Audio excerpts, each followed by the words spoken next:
Hello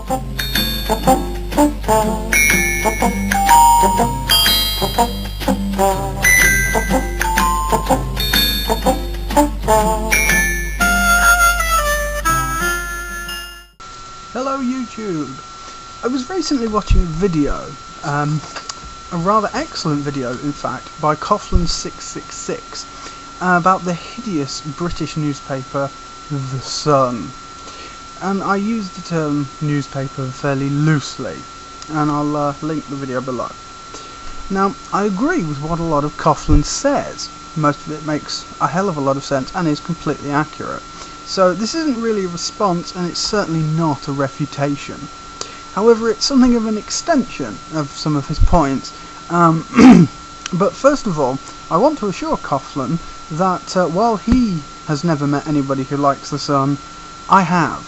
I've met people who genuinely believe what it says. They also believe what things like the Daily Mail say. Now, this is bad. This, to me, illustrates a potential terrible danger with tabloid journalism, such as found in The Sun and The Fail and ITV News, God that's awful, and the terrible Fox News from across the pond.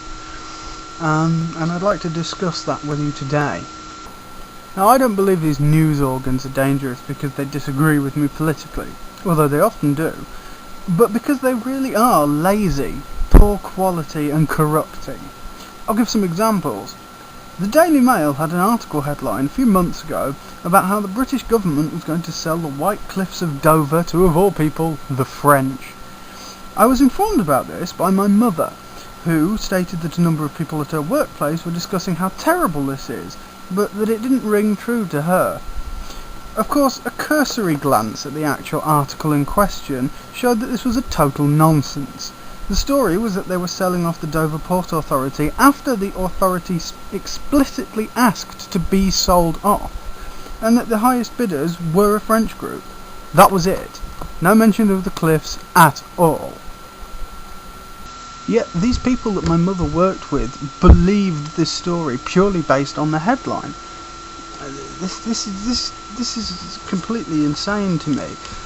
But whenever rags like the Mail or the Sun or the Express tout a miracle cure, people believe it. They genuinely buy it. They don't even read the actual articles.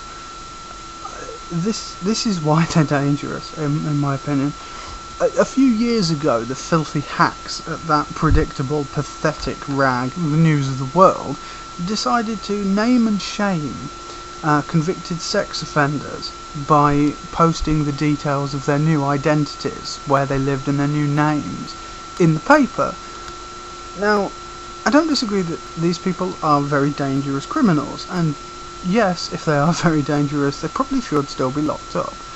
If they are no longer a danger, and I understand this is a very, very tenuous thing that to work out, but I think that they should be left alone. They are still people. Yes, they've done disgusting and terrible things, but they are still people.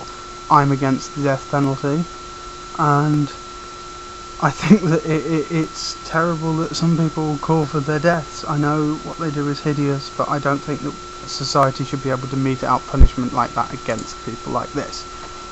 But either way, they decided to name and shame these people, as they put it. Now, why is this such a terrible thing? Well, because this can and does lead to vigilante violence against these people. It only takes one lunatic, or a small group, who have a sense that they can mete out judgment against these people.